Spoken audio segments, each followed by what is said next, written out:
नमस्कार. भारतीय जनता पार्टी ठाणे शहर जिल्ह्यातर्फे आपलं स्वागत.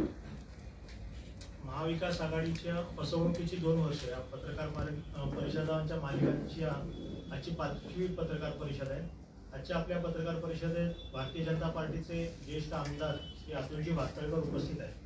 मी जास्ती वेळ न घालवता अतुलजींना विनंती करतो की त्यांनी पत्रकार परिषदेला सुरुवात करावी.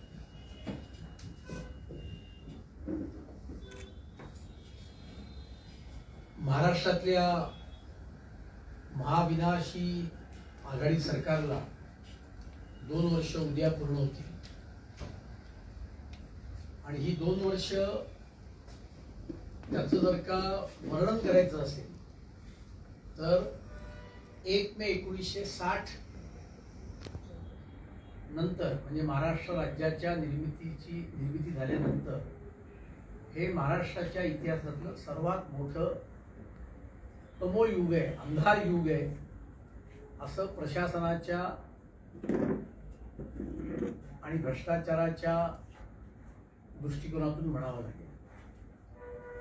या 2 वर्षामध्ये करोनाचं संकट आलं, ते जागतिक होतं. त्याचा मुकाबला सगळ्यांनीच केला. पण या 2 वर्षाच्या कालखंडामध्ये राज्याच्या मुख्यमंत्र्यांनी प्रशासक म्हणून अनेक विक्रम केलेले आहेत. 16 महिने मंत्रालयात पाऊल न ठेवणारे मुख्यमंत्री हे त्यांचं एक सर्वात मोठं वैशिष्ट्य सांगावं लागेल. कोरोनाच्या कालखंडात आणि कोरोनाच्या आधी सुद्धा दिवसात कधीही 3 पेक्षा जास्ती कार्यक्रम न घेतलेले मुख्यमंत्री महाराष्ट्राला इतिहासात लाभले असतील तर ते उद्धव ठाकरेंच्या रूपानेच लाभले. आणि त्याच्यामुळे खरं सांगायचं तर गेल्या 2 वर्षामध्ये राज्यात प्रशासन आहे असं वाटतच नाहीये, अशा प्रकारची राज्याची अवस्था आहे. कारण जे उभ्या महाराष्ट्राने कधीही पाहिलं नव्हतं ते महाराष्ट्र पाहतोय की राज्य सरकारचेच मंत्री आजच नवाब मलिकांनी पत्रकार परिषद घेतली आणि सांगितलं की माझ्यावर पाळत ठेवली जाते. आरोप कोण करतंय? कॅबिनेट मिनिस्टर, त्यांच्या पक्षाचे गृहमंत्री. त्यांनी त्यांना सांगायला पाहिजे की बाबा माझ्यावर कोणीतरी पाळत ठेवतोय तर त्याची चौकशी करा. पण राज्याच्या गृहमंत्र्यांना न सांगता, राज्य सरकारला न सांगता ते पत्रकार परिषद घेऊन हे केंद्र सरकार करतंय अशा प्रकारचे खोटे आरोप करतायत. त्यामुळे राज्यातले मंत्रीच बेफाम आरोप, जे विषय राज्य सरकारच्या अखत्यारीतले असतात त्या संदर्भात सुद्धा करतात. याच नवाब मलिकाने सांगितलं की अमुक अमुक क्रूज पार्टीतला मनुष्य दाढीवाला हा ड्रग पेडलर आहे.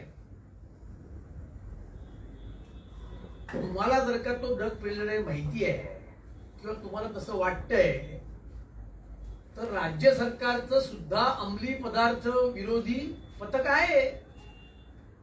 त्यांच्या प्रमुखांना तुम्ही सांगायला पाहिजे. पण त्यांना सांगायचं नाही आणि मात्र आरोप भलतेच करायचे. आणि त्या दिवशी सुद्धा मी म्हटलं होतं की हे बहुतेक तो जर का ड्रग पेडलर असेल तर त्याला सावध करण्याकरता असे जाहीर आरोप केले. मंत्रीच मोर्चे काढतात या राज्यात. ओबीसी आरक्षणाच्या संदर्भात ओबीसीचे मंत्री वडेट्टीवार तेच मोर्चा काढतात की ओबीसीचं आरक्षण मिळवलंच पाहिजे. अरे बाबा, ओबीसीचं आरक्षण तुमच्या अकर्तृत्वामुळे गेलं. आम्ही सांगत होतो की ते कशा पद्धतीने टिकवता येईल. पण एक मंत्री ओबीसी आरक्षणाकरता मोर्चे काढतात, दुसरा मंत्री मराठा आरक्षणाकरता मोर्चे काढतात आणि राज्य सरकारच राज्य सरकारच्या विरोधामध्ये वागण्याचं एक अजब आणि गजब प्रकार महाराष्ट्राने प्रथम पाहिला. त्यामुळे प्रशासन नाहीच आहे. भ्रष्टाचारापेक्षाही आता तर राज्यामध्ये एक्स्टॉर्शन चालू आहे. बदल्यांच्या बोल्या लावल्या जातात आणि जोपर्यंत एवढी मोठी बोली पूर्ण करणारा अधिकारी येत नाही तोपर्यंत त्या जागा रिकाम्या ठेवल्या जातात. पोलीसच राज्यातल्या उद्योगपतीच्या घरासमोर स्फोटक ठेवतो. गृहमंत्री फरार होतात. मुंबईचे पोलीस आयुक्तच गृहमंत्र्यांवर आरोप करतात. हे सुद्धा महाराष्ट्राने प्रथमच पाहिलं. आणि त्याच्यामुळे ना प्रशासन महाराष्ट्रामध्ये आहे. डावा हात काय करतो ते उजव्या हाताला माहित नाही, उजवा हात काय करतो ते डाव्या हाताला माहित नाही. म्हणजे कालच कोरोनामध्ये मृत पावलेल्या व्यक्तींना च्या नातेवाईकांना मदत देण्याचा एक शासन निर्णय सरकारने जारी केला. निर्णय काय जारी केलाय? 50,000 रुपयाची मदत.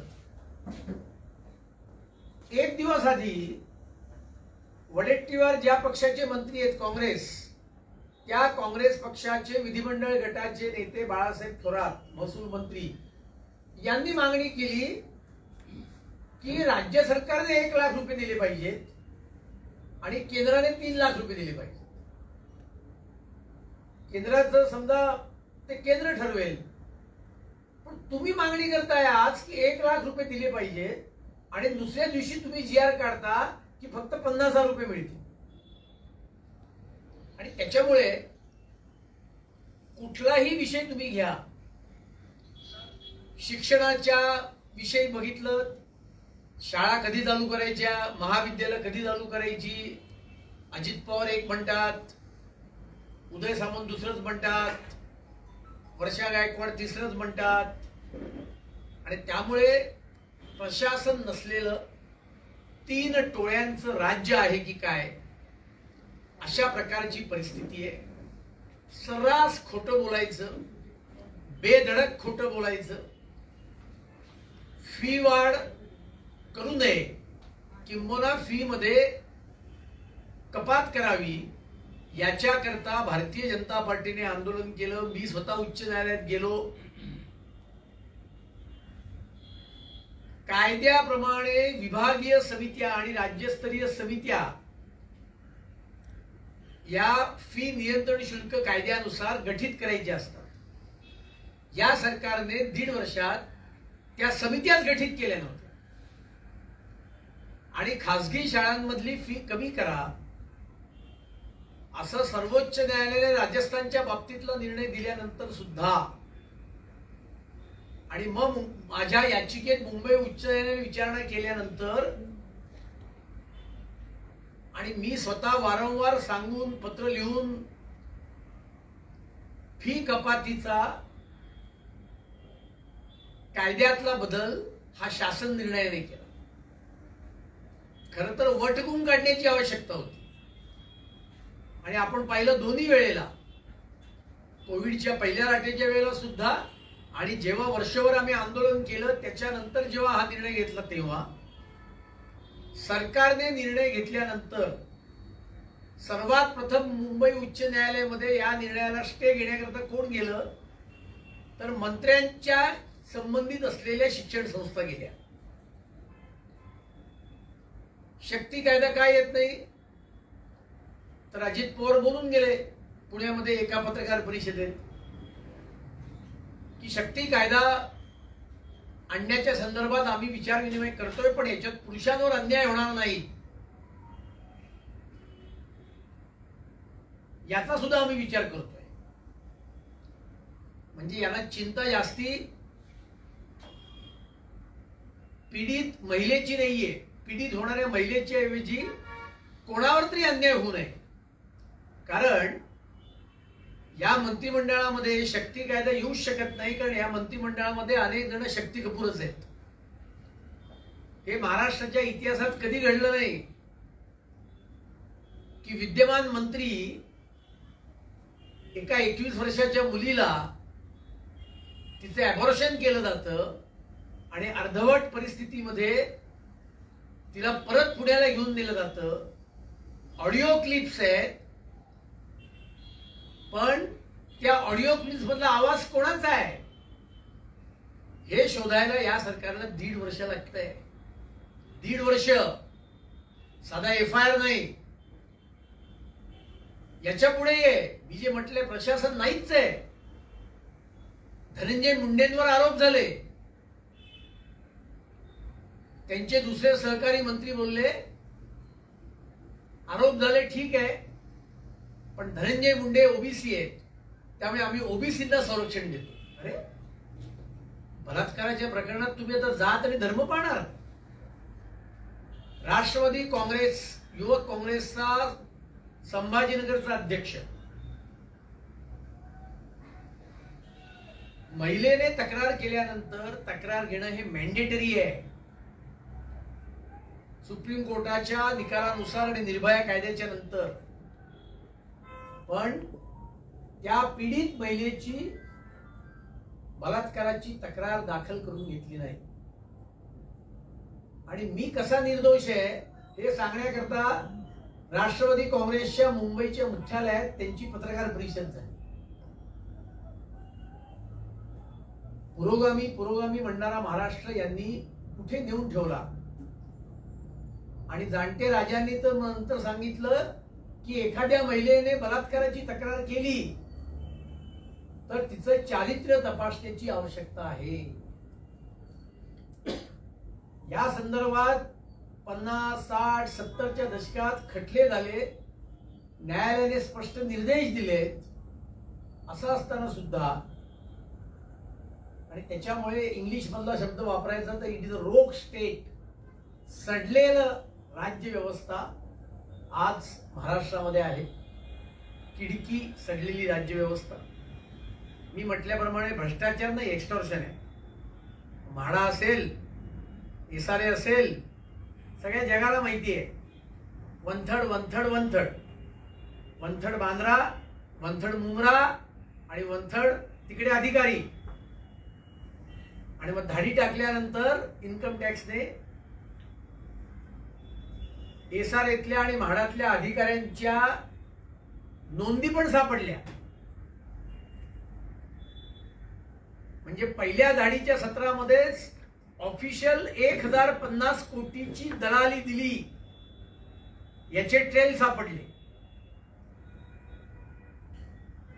आणि त्याच्यामुळे एक सडलेलं राज्य आहे. मुख्यमंत्री हे मुख्यमंत्री म्हणून कधीच बोलत नाहीत. सुरुवातीला मान्य होतं की ते अचानक मुख्यमंत्री झाले, त्यामुळे पहिले 2-3 महिने ते प्रशासनावर च्या विषयी फार काही बोलू शकत नसतील, आपण समजू शकत होतो. आणि म्हणून पहिल्या अधिवेशनानंतर भारतीय जनता पार्टीने त्यावेळेला हे अधिकृतरित्या पण सांगितलं पत्रकार परिषदेमध्ये की हे त्यांच्या आयुष्यातलं पहिलं अधिवेशन होतं. त्यामुळे त्यांनी उत्तर देताना मुख्यमंत्री म्हणून जरी उत्तर दिलं नसेल तरी आम्ही ते समजू शकतो.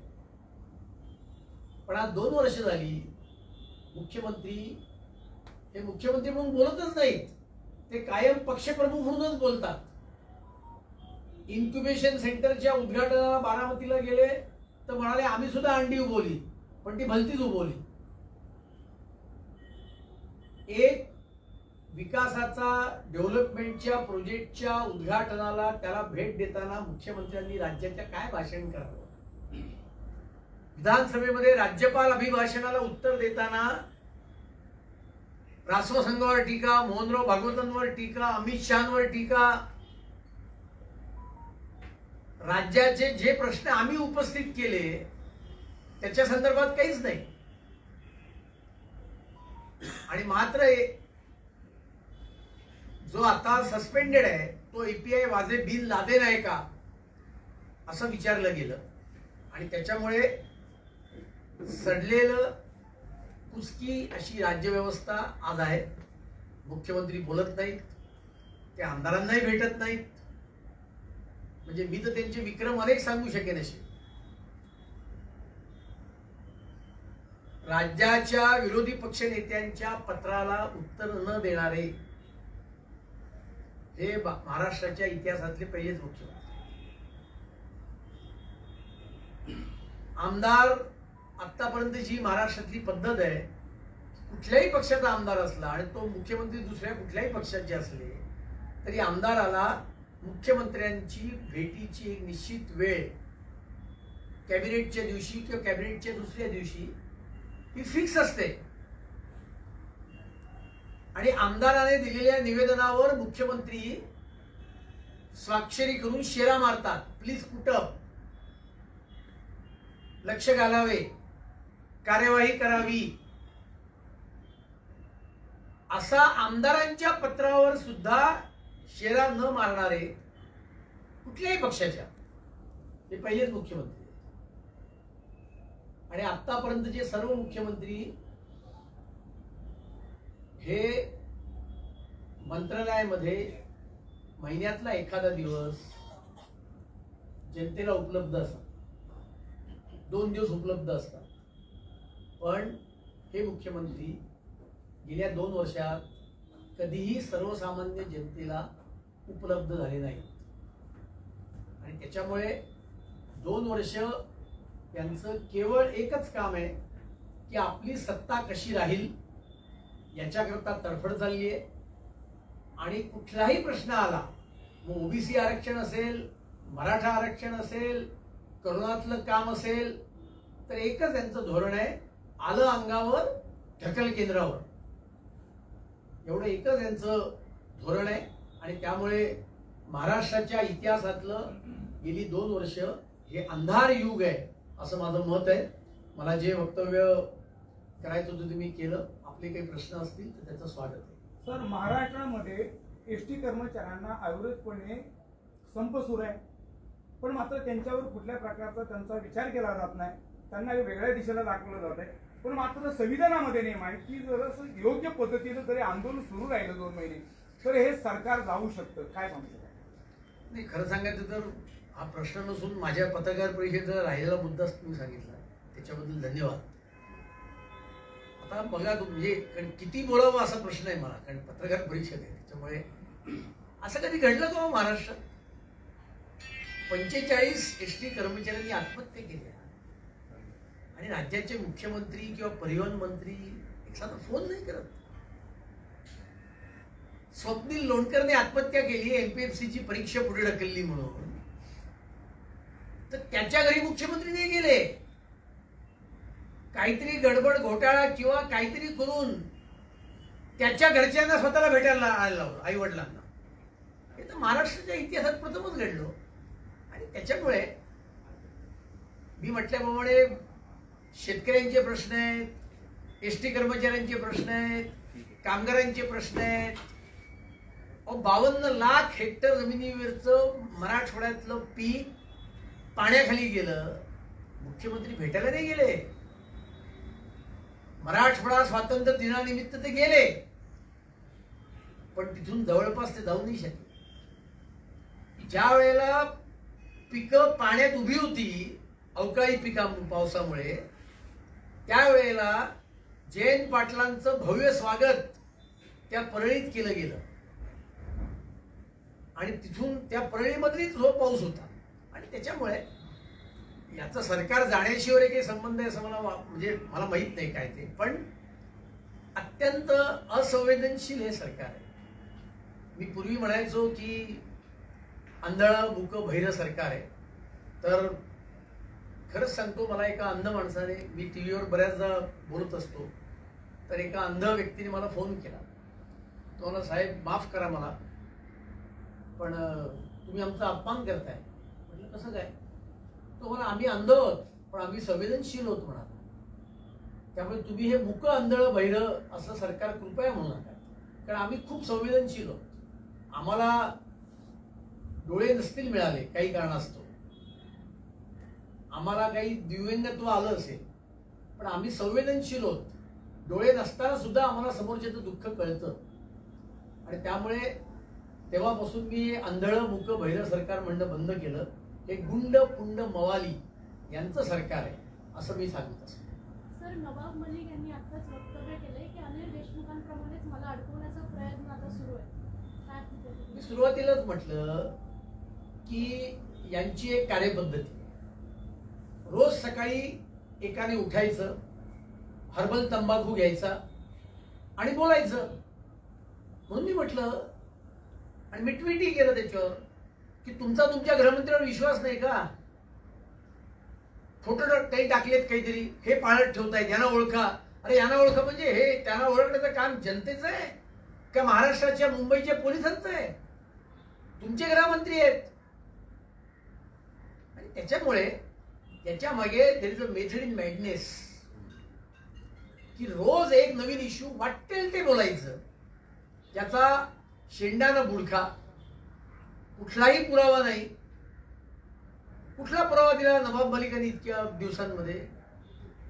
एकही पुरावा त्यांनी आमच्यावर जे आरोप केले त्या संदर्भातला दिलेला नाही. आणि मग दिवसभराचा अजेंडा सेट करायचा. मग त्यामुळे जनतेचे हे सगळे प्रश्न आहेत, ते प्रश्नांवरचं दुर्लक्ष करायचं आणि आपला अजेंडा राबवायचा आणि सगळं आलं अंगावर ढकल केंद्रावर. आणि त्यामुळे मला परवा कोणीतरी विचारलं की सरकार कधी पाडणार, तर म्हटलं पाडू तेव्हा शकतो चाललं तर, जे चालतच नाही ते पाडणार कसं? आणि त्याच्यामुळे नवाब मलिकांच्या विधानांना कोणी महत्वपूर्ण घेत नाही. उच्च न्यायालयाने एवढे तडाखे मारले तरी मी म्हटल्याप्रमाणे हे सरकारला संवेदना नाही, लाज नाही, लज्जा नाही. कंगना राणावतच्या केसमध्ये उच्च न्यायालयाचे तडाखे यांनी खाल्ले. अर्णब गोस्वामींच्या केसमध्ये सर्वोच्च न्यायालयाचे तडाखे यांनी खाल्ले. सत्तेचा एवढा मोठा गैरवापर या सरकारने 2 वर्षात केलाय. मी त्या बेंचवरनं उठलेलं नसताना सुद्धा मला निलंबित करून टाकलं. 12 आमदारांना निलंबित केलं. त्या सभागृहात तर सीसीटीव्ही आहेत ना, त्याचं तर लाईव्ह फुटेज आहे. ते फुटेज तपासलं तर पाहाल तुम्ही की मी तिकडेच बसलेलो होतो माझ्या खुर्चीवर, तरी मी निलंबित. आणि मी जेव्हा नंतर एका मंत्र्याला विचारलं त्यांच्या, तर त्याने मला खाजगी सांगितलं फार बोलतोस ना म्हणाला, म्हणून केलं. विधानसभा त्याच्याकरता नसते. पोलीस यंत्रणा ही अशी दडपशाही करण्याकरता, मंत्र्यावर एखादी महिला त्याच्या गावात जाऊन त्याच्या विरोधामध्ये पत्रकार परिषद घेणार त्याने केलेल्या अत्याचाराच्या विरोधात, तर पोलीसच तिच्या गाडीमध्ये पिस्तूल ठेवतात आणि तिला 15 दिवस आत टाकतात. मग कोणतरी उठतो आणि कुठली अॅट्रॉसिटीची केस टाकतात. आणि महाराष्ट्रात या संदर्भात जे स्वतःला जाणते राजे म्हणतात ते विरोधात बोलणं तर सोडा, ते त्याचं समर्थन करतात. आणि त्याच्यामुळे हा एक त्यांची डिझाईन आहे, कोणी काहीतरी रोज बोलायचं. आणि त्यामुळे याला काढीत काही महत्व नाहीये. नवाब मलिकांना हे सांगूनही उपयोग नाही, कारण झोपी गेलेल्याला जाग करता येतं. ज्यांनी झोपेचं सोंग घेतलंय त्यांना जाग करता येत नाही. त्यामुळे फक्त एवढंच आहे की ते असं बहुतेक समजतात की जनता महामूर्ख आहे. तर जनता महामूर्ख वगैरे काही नाहीये. जनता अत्यंत सुज्ञ असते आणि ती येणाऱ्या काळात जनता यांना उत्तर योग्य प्रकारे देईल.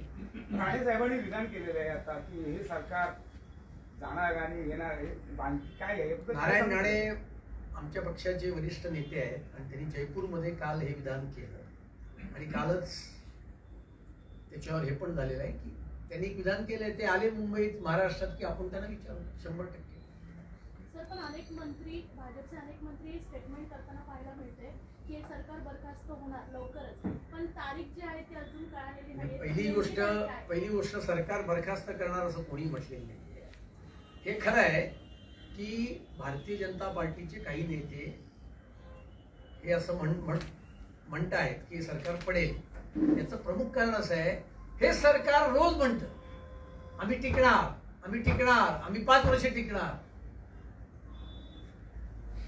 मग तुम्ही जर का म्हणताय 5 वर्ष टिकणार, 5 वर्ष उद्धव ठाकरे मुख्यमंत्री राहणार, आम्ही तर काही म्हणत नाही ना.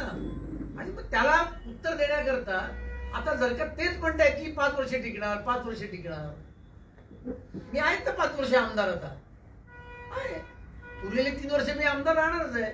पण मी जर का उद्या म्हणायला लागलो मी राहणार आहे नक्की 3 वर्ष आमदार, तर तुम्हाला वाटेल काय गडबड आहे की काय, हा काय राजीनामा देतोय की काय? आणि त्याच्यामुळे हे सगळं मी म्हटल्याप्रमाणे एक वातावरण कोर इश्यूजवरनं जनतेच्या प्रश्नावरनं दुर्लक्ष करायचं आणि त्याच्याकरता हे चालू आहे. केंद्र सरकारच्या विरोधात पेट्रोल डिझेलच्या संदर्भात मोर्चे काढले. केंद्राने 5 रुपये आणि 10 रुपयाने दर कमी केले. आता हे काय म्हणतायत की आम्ही करू शकत नाही.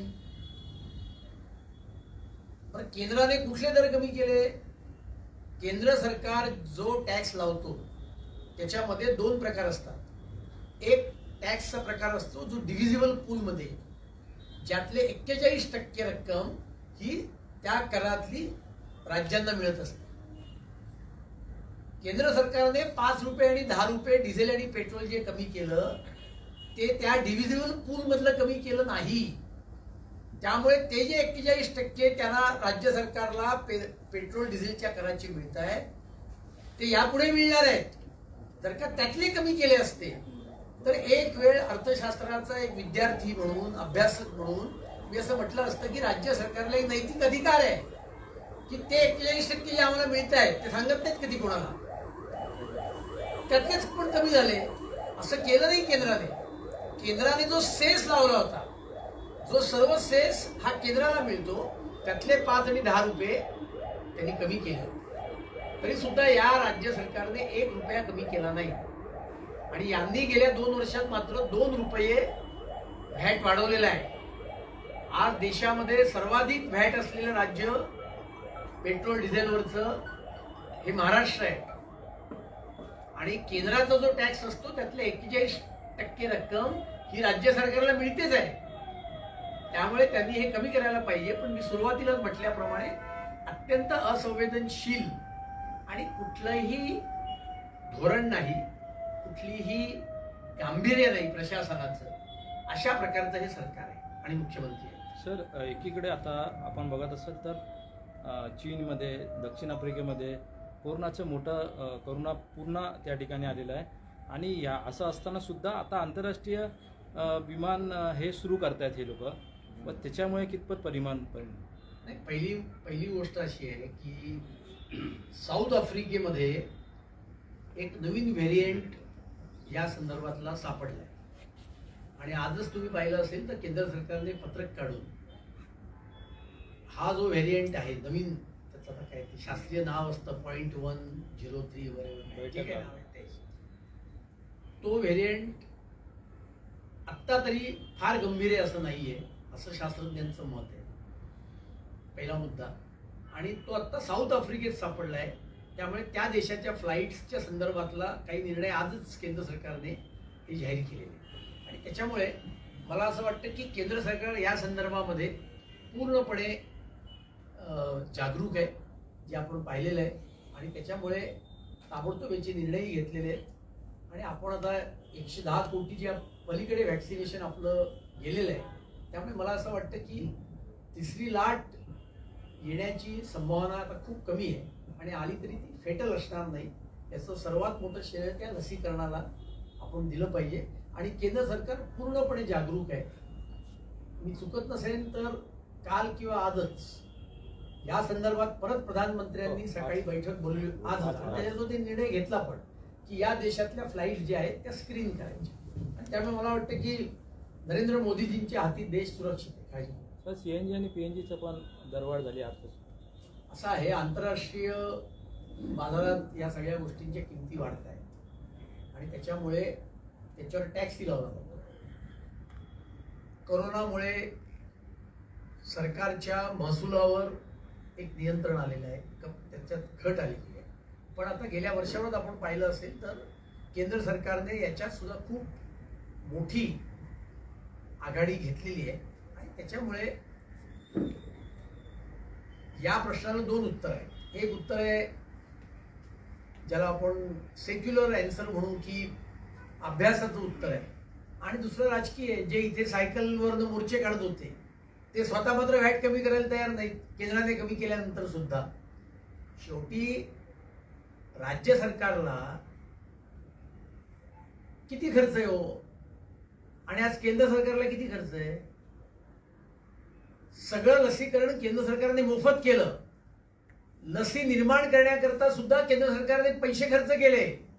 आणि हे सगळं करत असताना आजही पूर्व लडाखमध्ये चीनच्या सीमेवर 50,000 सैन्य हे उभं आहे.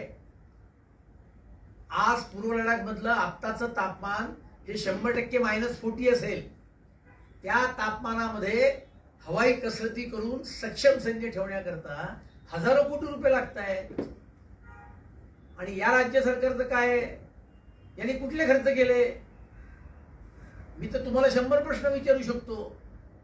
अहो, जे सीएम फंडामध्ये 700 कोटी रुपये आले करोना करता, त्यातले फक्त 25% रक्कम खर्च केली यांनी. जेव्हा दुसरी वेव्ह आली तेव्हा हे आरडाओरडा केला की हाफकिनला परवानगी द्या, हाफकिनला परवानगी द्या. केंद्र सरकारने ताबडतोब हाफकिन इन्स्टिट्यूटला लस निर्माण करण्याची परवानगी दिली. म्हणजे त्यांना लायसन दिला. कोवॅक्सिनच तिकडे निर्माण करणार होते. वर 64 करोड रुपये हाफकिन इन्स्टिट्यूटला ते काम करण्याकरता केंद्र सरकारने दिले. आता तुम्ही मला सांगा, आतापर्यंत हाफकिन मधनं लसचं प्रोडक्शन चालू झालं का? केवळ आणि केवळ केंद्र सरकारकडे बोट दाखवायची, हे यांचं राजकारण आहे. आणि जेव्हा हाफकिनला परवानगी मिळाली, जे दिली, तेव्हा तर राज्याच्या उच्च वैद्यकीय शिक्षण मंत्री का एफडीएचे मंत्री आहेत, त्याच्यावर ट्विट पण केलं होतं. ते तर इतके ज्ञानी आहेत की तो कोवॅक्सिनने जी निर्माण केली तीच कोवॅक्सिन फक्त इथे प्रोडक्शन होणार आहे, एवढंच. पण अगाध ज्ञानी असल्यामुळे नवाब मलिक आणि संजय राऊतांसारखे ते असं बोलले की हाफकिनची लस ही अधिक प्रभावी असेल. आणि त्याच्यामुळे मी म्हटल्याप्रमाणे कुठलंही गांभीर्य नाही. प्रत्येक गोष्टीचं राजकारण करायचं, पैसे कमावणं आणि लोकांवर अत्याचार करणं, एवढा एकच अजेंडा या सरकारचा आहे. आणि अंगावर आलं की केंद्रावर ढकला, एवढंच, बाकी काय ते.